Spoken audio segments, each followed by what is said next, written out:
Happy you could join us again. We are joined, as always, by Greg Engert, beer director for the Neighborhood Restaurant Group, a James Beard Award nominee. The group includes Rustico, 2 locations, Alexandria and Ballston. In Penn Quarter, you've got Partisan and Red Apron, a couple other Red Apron locations, too. You can Google that. Greg, it is always good to see you. Good to see you, too. What is on tap this week?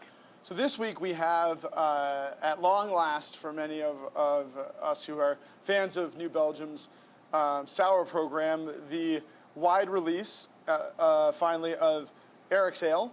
This is a beer that goes back to 2005, 2006, a sort of whale for those who follow New Belgium and their sour program.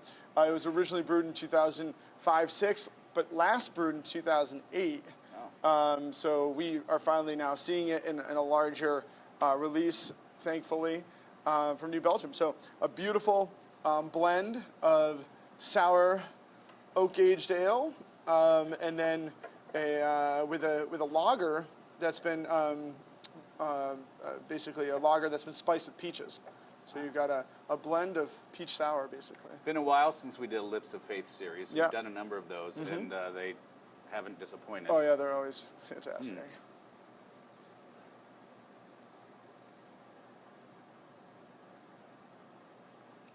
Boy, that's nice for the summer, and I noticed on the bottle, Isn't that good? it says simply, whoops, wrong side. Why can't I read this? Eric says it best. This is a sour beer for those who don't like sour beers, and a fruit beer for those who don't like fruit beers.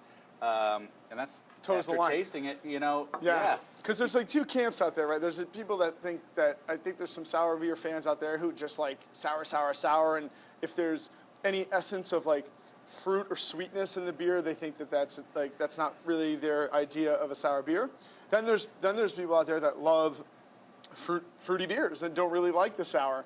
This toes the line beautifully. It's got huge peach notes in the nose, little peach sweetness, and then a drying tartness that resists being puckering, but also is not, I wouldn't call it pinpoint. I mean, it's there and it's rich and tantalizing on the palate. If you want to ease into sour beers, this would be one for sure. And at 7%, not a session beer, but boy, it would go well with a hammock. Oh yeah, you could. Yeah, it's a beautiful summertime beer. And that's a cool thing too, is that it's not simple. It's got great complexity, but it's also something you can choose to like aromatically investigate.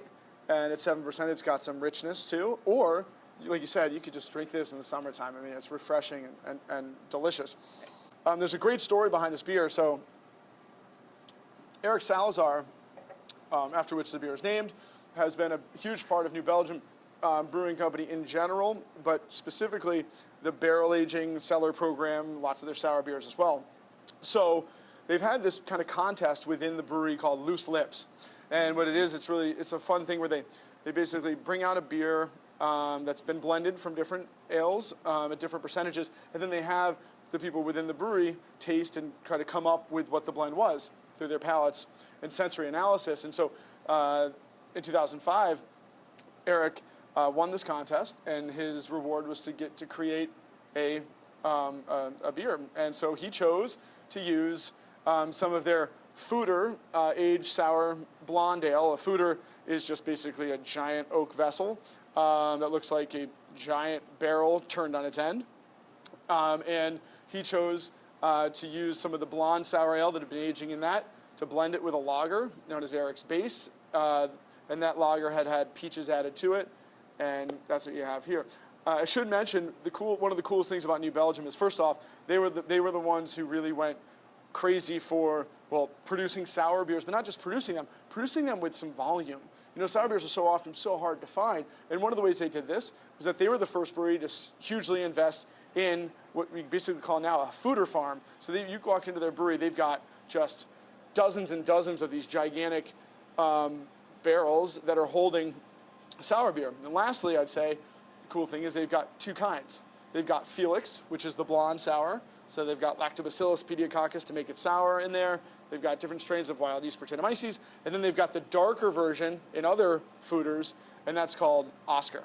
So this is Felix blended with peach lager to make Eric's Ale. So the Foeders are like those big, like the big wine barrels on the side. Exactly, yeah, totally, yeah.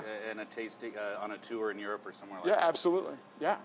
Thank you, Eric. What would you pair this with? I think, in an effort to get away from thinking that, light, refreshing beers go with light foods, because obviously this would be fantastic with seafood of all ilks, and dark goes with rich, I actually like to use this on meat, because I love, especially in the summertime, crisp, refreshing, bright tartness, peach flavors, and taking it one step further, this is crazy good with barbecue.